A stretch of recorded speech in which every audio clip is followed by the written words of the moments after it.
சஷ்டி விரதம் புரட்டாசி எல்லாம் முடிஞ்சதுக்கப்புறம் ஸ்ட்ரெயிட்டாக நான் வந்த கடை தான் அண்ணா நகரில் இருக்கிற ஏலியன். பக்காவான கிளாசிக்கான ஒரு ஆம்பியன்ஸ், பக்கத்தில் உட்கார சீட்டிங் ஸ்பேஸுமே இருக்குது. ஸோ ப்ரைஸ் எல்லாமே பட்ஜெட் ஃப்ரெண்ட்லியாக அண்ட் அவங்களுடைய சிக்னேச்சரான நிறைய டிஷ்ஷை லான்ச் பண்ணியிருக்காங்க. அது எல்லாமே ஆர்டர் பண்ணி கொஞ்சம் நேரம் வெயிட் பண்ணேன். இங்கே சிக்கன் ஃப்ரைஸ் எல்லாமே நம்ம கண்ணு முன்னாடி ரொம்ப ஃப்ரெஷ்ஷாக அப்போதைக்கப்போ மேக் பண்ணுறாங்க. எதுவுமே ஃப்ரோசனே கிடையாது. நானுமே கிச்சனுக்குள்ளே போய் ஃபுல்லாக பார்த்தேன். செம்ம நீட் அண்ட் க்ளீன் ஆம்பியன்ஸ், செம்ம க்ளீனாக இருந்தது. நம்ம வீடு கூட அவ்வளோ சுத்தமாக இருக்காது போல், அவங்க கடை அவ்வளோ க்ளீனாக.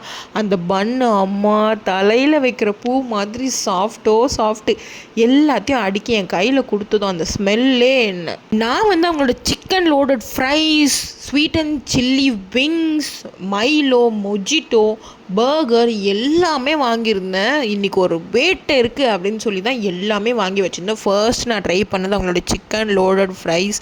நான் சாப்பிட்டதுலே தி பெஸ்ட்.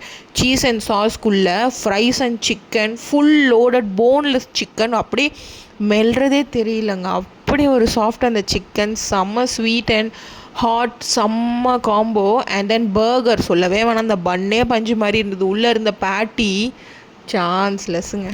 அவ்வளோ ஜூஸியாக அவ்வளோ சாஃப்டாக அப்படியே இருந்துச்சு அந்த பன்னு. இந்த ஒரு பன் சாப்பிட்டாலே நம்ம வயிறு ஃபுல்லாக கம்ப்ளீட் ஆகிடும் போல், அந்த அளவுக்கு குவான்டிட்டி. அண்ட் தென் இந்த விங்ஸ் ஒரு பக்கம் ஸ்வீட்டாக, ஒரு பக்கம் ஹாட்டாக, ஒரு பக்கம் சாஸியாக, கிறிஸ்பியாக, என்னெல்லாம் டேஸ்ட் இருக்கோ அத்தனையுமே இருந்தது. அதோட அவங்க கொடுத்த டிப் வேறு மாதிரி ஒர்த்த அந்த மாதிரி இருந்தது அவங்களுடைய இந்த மூணுமே. அண்ட் தென் அந்த மைலோ டாப் நாச், அப்படியே ஃப்ளாட் ஆகிட்டேன்னா வச்சுக்கோங்களேன், இன்னொரு கப்பு கொடுத்தா கூட வாங்கி குடிப்பேன் போல், அந்த மாதிரி இருந்தது. லாஸ்ட்டாக அவங்களுடைய ரெஃப்ரெஷிங் மொஜிட்டோவையும் குடித்து கம்ப்ளீட் பண்ணிவிட்டேன் என்னுடைய நைட் டின்னர். இதெல்லாம் சாப்பிட்டு முடிச்சதுக்கப்புறம் என் ரியாக்ஷன் எப்படி இருந்ததுன்னா,